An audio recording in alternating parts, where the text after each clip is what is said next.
going to attempt to make a process video with me actually talking as I'm working.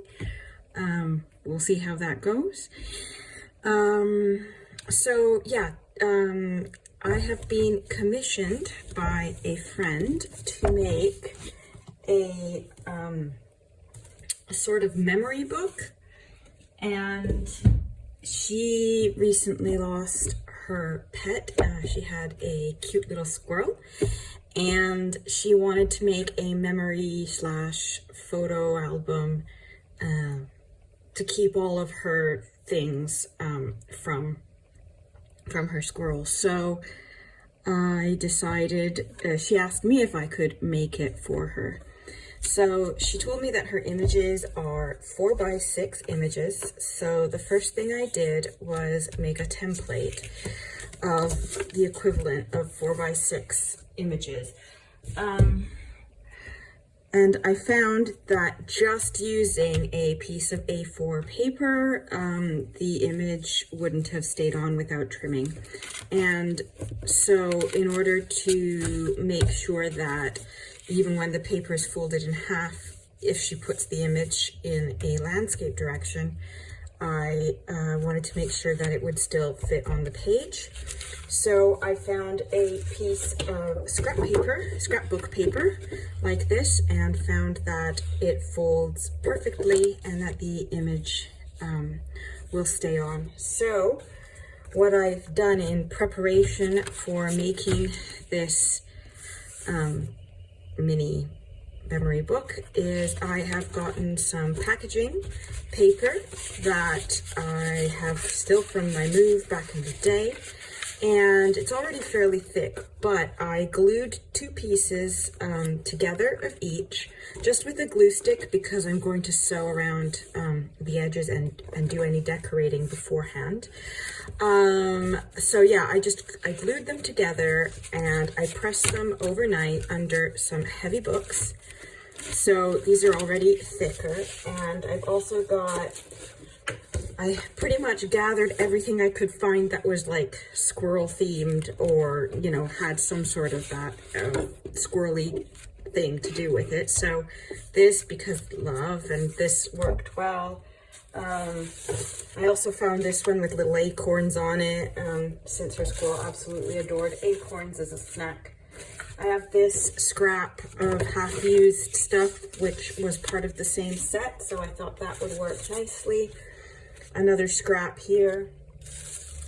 And then there was this beautiful packaging from Paper Artsy that I thought would work well. We've got a squirrel here and a little hazelnut, or acorn, sorry, here. So I thought I could just take elements of this to decoupage or glue on to decorate some of the pages. I also went through my stash of books and I found some illustrated pages.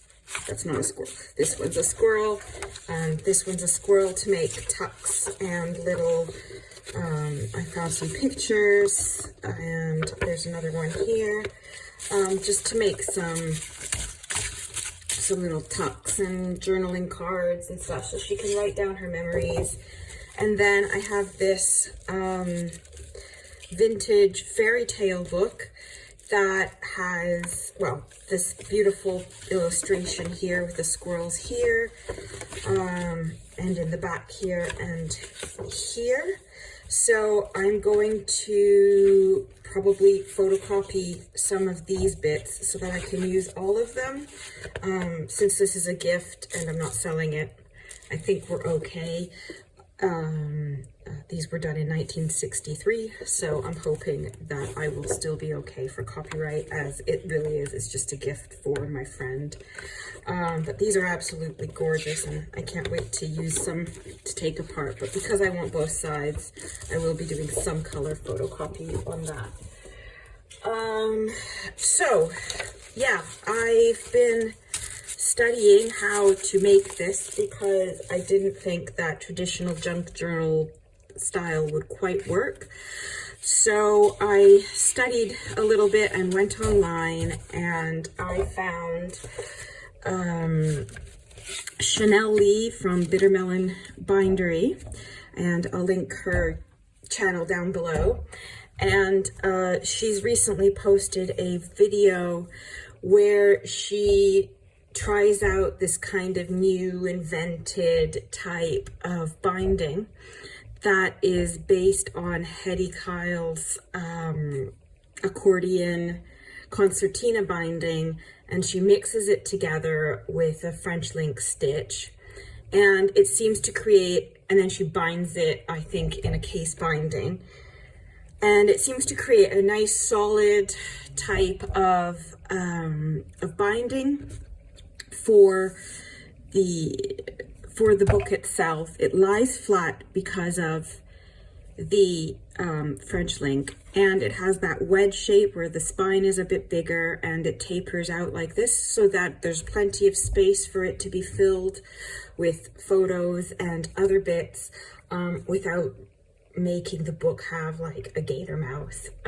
So I think that will be a perfect binding to try out for me. So I've never done it before, so we'll see how it goes. Wish me luck. So now that I've shown everything, what I'm going to do is I am going to begin decorating some of these pages and sewing the edges and inking them a little bit, I think. Because I'm going to make multiple signatures of just 2 spreads each in order to get a better and stronger French link binding, and to keep the spacers caused by the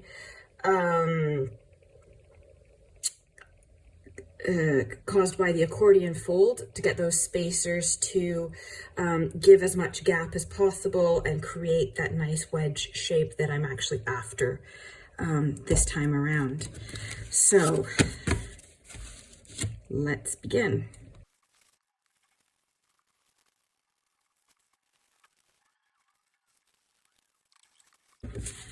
So I think I'm going to do some little collagey bits here, maybe here, with the little catalog thing like so, and then my little thing here of the cutter. So let's do this.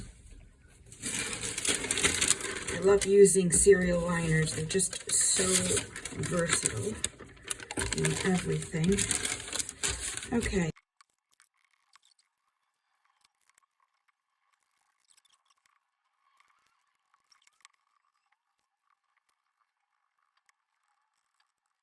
Okay, so now I'm going to put this underneath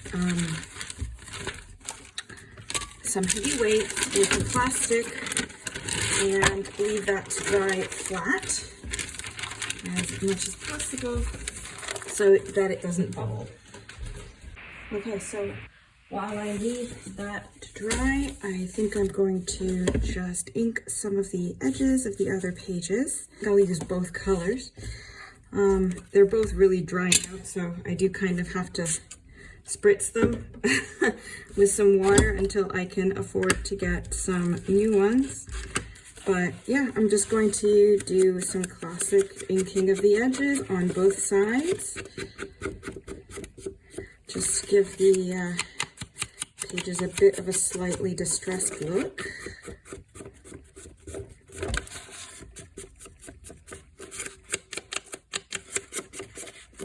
Even if I'm going to cover up some of these, you know, it doesn't hurt.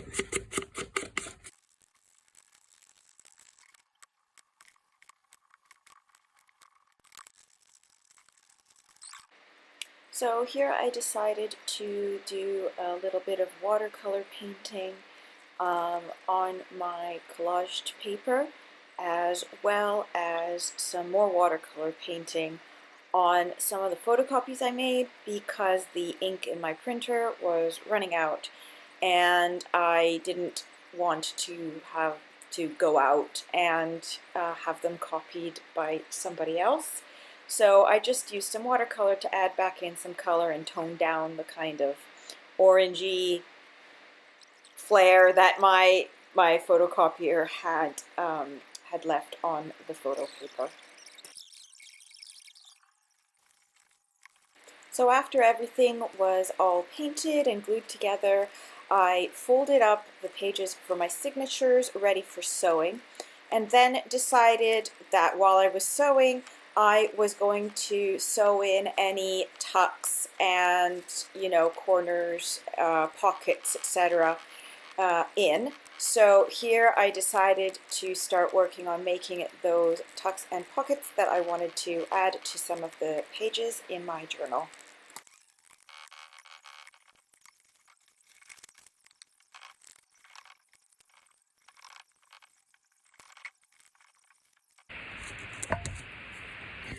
Okay, so now I have pretty much sewn all my signature bits together, and I've decided the order that they're going to go in. So the next step here is going to be to try and make the accordion and make sure that it fits. So I'm going to use this piece of scrap cardstock that matches, and I'm going to try and make it in that. But I do have my suspicion that it will need to be an even number to make it work properly, but I'll give it a try with doing it with 5. If not, I'll just create another signature on the fly and make it a 6 signature book. So let's give this a go. So first I want to cut a fairly straight piece here without the cut out.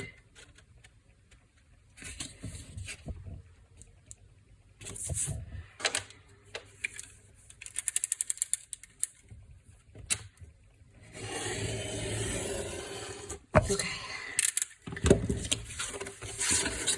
And then I am going to use my scoreboard.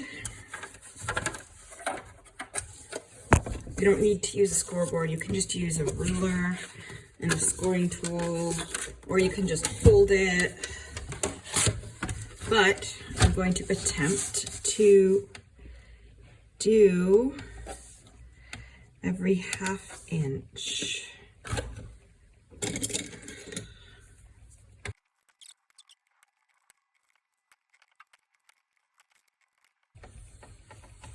Okay, so that worked out well because everything is 1/2 inch. So now I'm going to see about folding it. And what I want to have is 5 valleys, because these are going to get sewn into the valley. So where's my other folder? Let's see how we manage.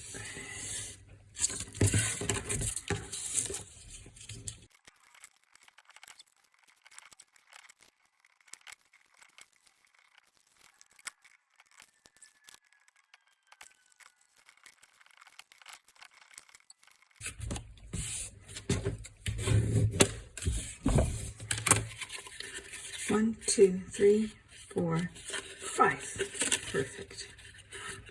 3, 4. And then I can just bend this and then cut the excess off.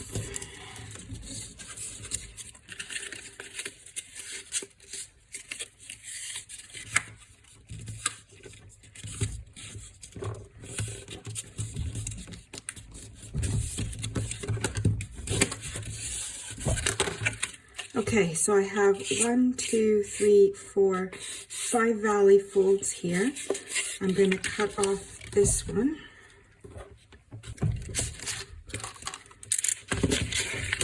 Okay. So what I want to try and do is make sure that it lies as flat as possible. So I'm going to be sewing into here. So 1, 2, 3, 4, 5. Okay, that's the side I'm going to be sewing into. So I want it to be as flat as possible.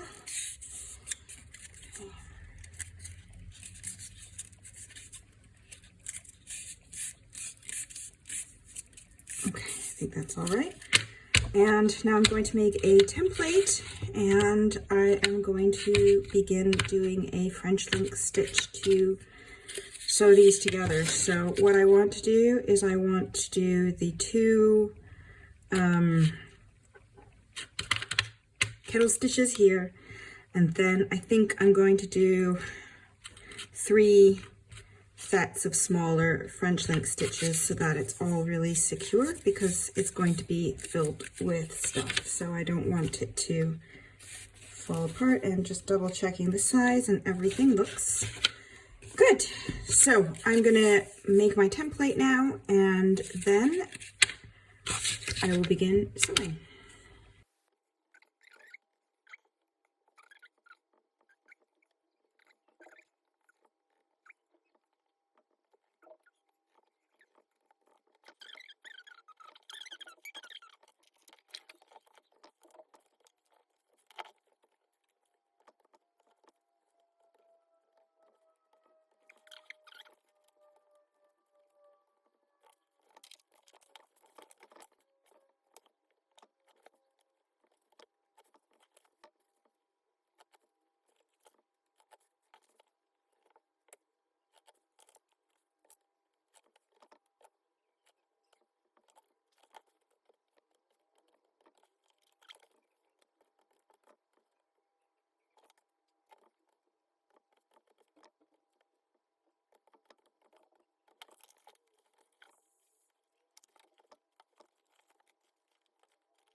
Okay, so I have my waxed thread, I have my signatures, and I have my accordion, and I'm going to work from the back to the front because that's the way I like to work. And I'm going to do a French link. This isn't going to be a tutorial. I think I already have done one, and I'll link it in the comments below. If I haven't, then let me know, and I will do a specific French link tutorial for you. So let's get this started and see how it goes.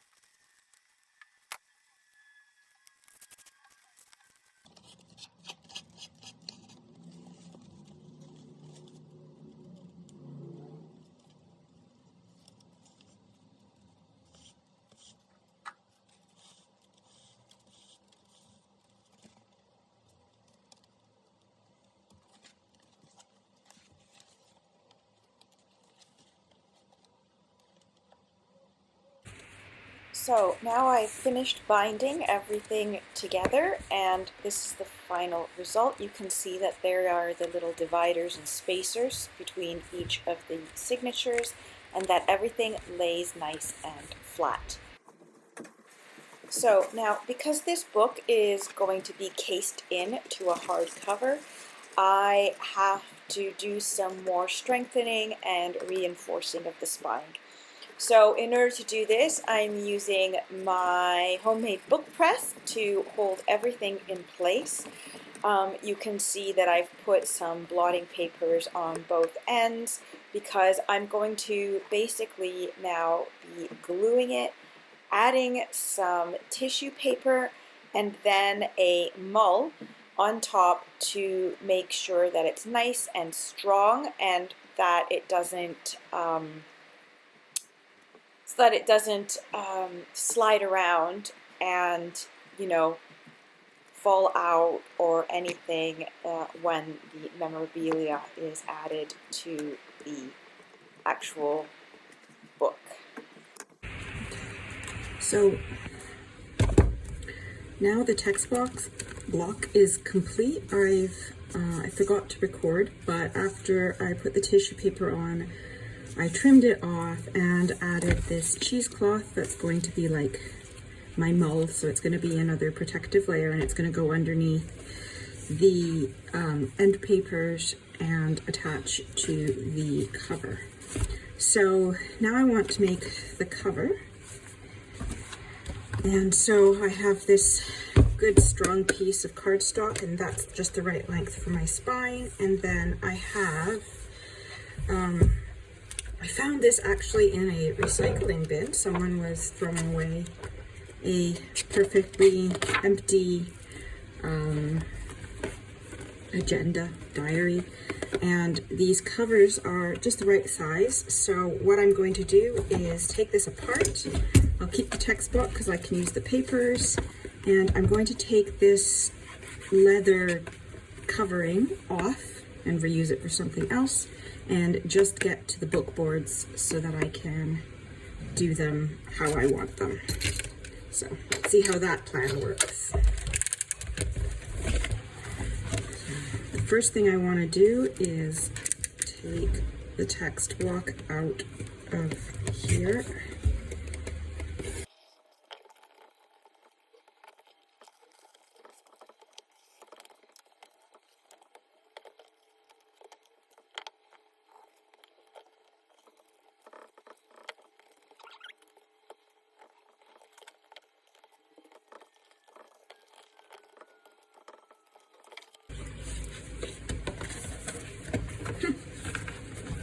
It's foamy, spongy stuff.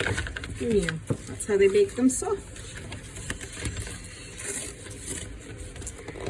And then this is the cloth.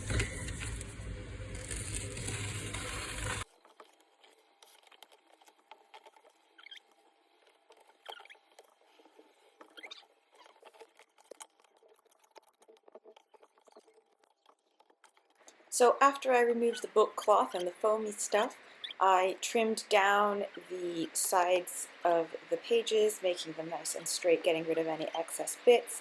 And then I decided to sand them just to get rid of some bits of glue and make sure we had a nice smooth surface to work on.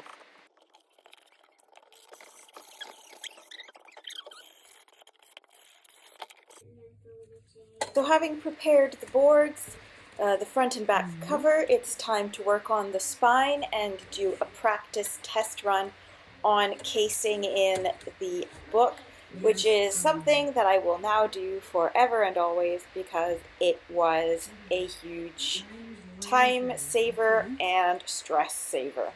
Anyways, I've measured the width of my text block and I've marked it off on my spine. And now I am just going to trim that to size in both width and height, checking all the way to make sure that everything is cut to the right size.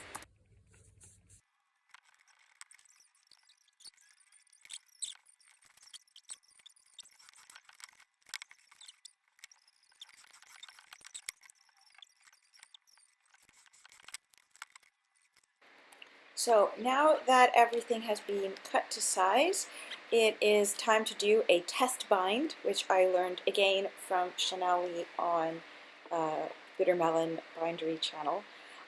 So here I am just guessing at what I think would be a good gutter to put in between, and I'm making a little template to make sure that it will be straight and that everything will be taped appropriately into place. I'm just using washi tape. I want stuff that's easy to take off and put on again, and I'm just remeasuring it because it wasn't quite the right length, So I'm doing it top and bottom, and I'm checking with the book, and here, as you can see, I made it too wide. So I'm just redoing it again with another one that's been trimmed a bit smaller, testing it, and this time we haven't quite managed it yet again. So I'm trimming another one, making sure it's straight because this one wasn't quite that straight. And third time's the charm. This time I actually kind of nailed it. So you'll see again here as I put the template in, lining everything up, put my spacer in, make sure everything is sorted, top and bottom, taping it properly with some washi tape on one side, and then repeating the process on the other side to make sure that it works. And this time it seems like we have nailed it. So at this point I've realized that my boards are just a bit too wide. So although I have my space is perfect, now I need to just trim the ends of my boards a little bit. So I'm just measuring that off and doing that here.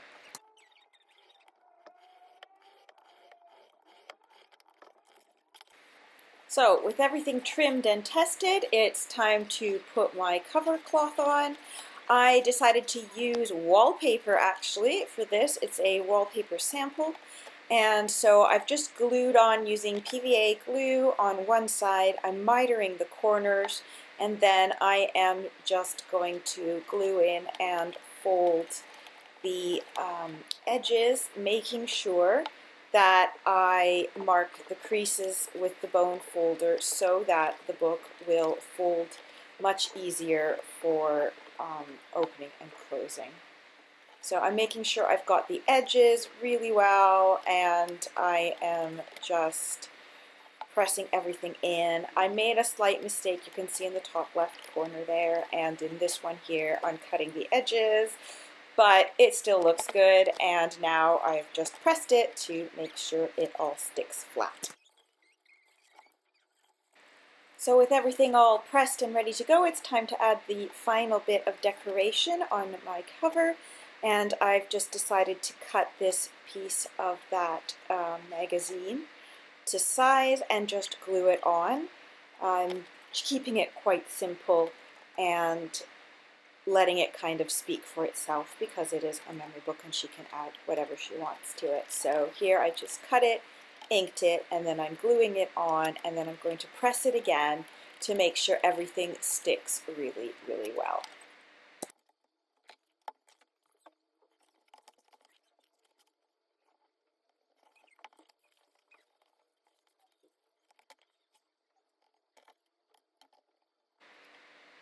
So while the cover is set aside to finish drying, it's time to prepare the end papers and the text block for casing in. So here I just decided to use some more of that packaging paper to use as end paper just to keep it simple. So I've just folded it again, making sure it will fit, and I've attached it to that piece of the accordion fold that sticks out a little bit in order to glue it to the text block. I've put in some, non-stick paper in between just to make sure everything doesn't stick together, and then I will be pressing it again to make sure everything is stuck on properly. Okay, so everything has been pressed and is ready to go. So at this point, I think I can put in the actual book, and I can case it in, and hopefully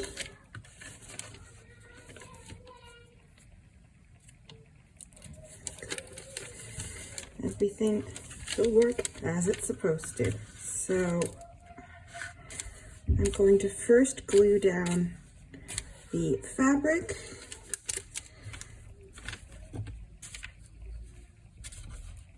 and then I am going to paste down the end papers like so. So if it all goes according to plan, it should work. So first I want to make sure I am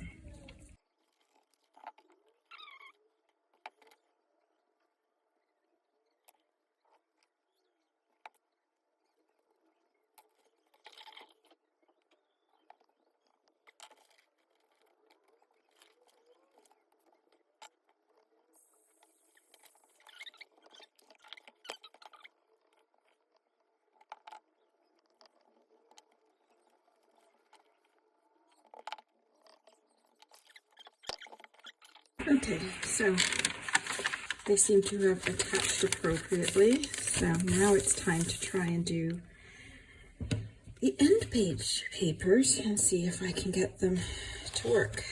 Wish me luck.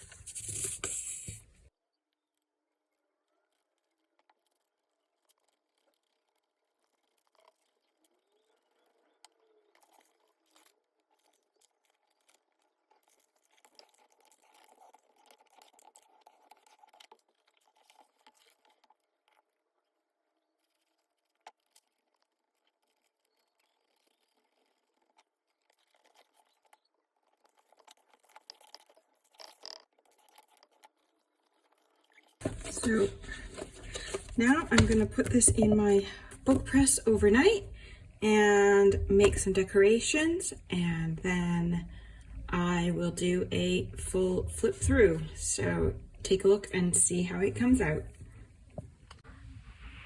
All right, so this is the finished result. I absolutely love how it all came out. I'm actually quite pleased with my binding. I've never tried this type of binding before, so I'm really happy with how it came out.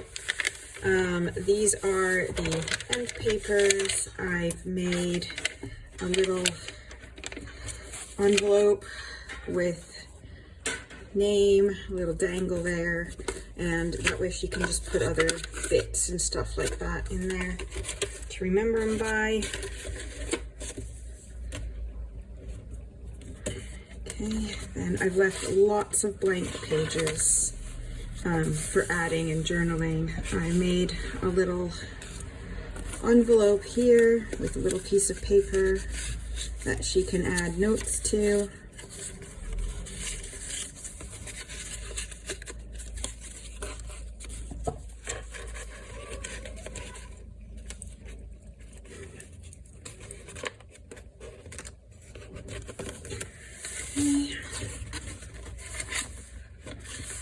This is the one that we did together. Here I've just put a sticker on a piece of leftover card that she can then use to add or just keep as a decoration. Inside the pocket that we already made, I found a little squirrel oracle card here, and I made a little booklet with some scraps she can write in. I tried to give her lots of space to add things to. I've made a little belly band here and added 2 of these little journaling cards.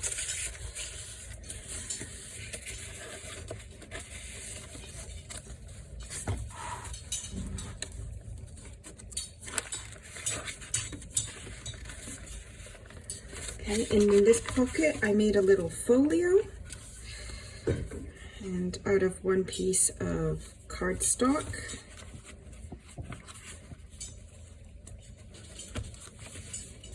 So I've made this into a little pocket where I put a little tag in it. And then you open it up, and I've got one of these little journaling cards, another one, another little image that I've turned into a journaling card, little tag made out of some scraps, and another oracle card that talks about squirrels. And another set. I just popped it into this.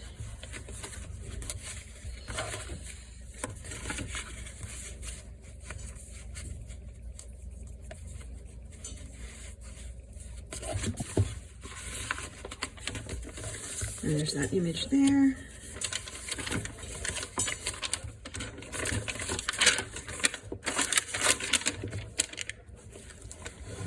And there we go. I'm so pleased with how this came out, and I hope that she's going to love it, and I can't wait for her to fill it up with happy memories. Thank you so much for watching, and let me know what you think in the comments. And if you don't want to miss any more of my videos, just remember to subscribe and hit the little bell. In the meantime, happy creating. Bye bye.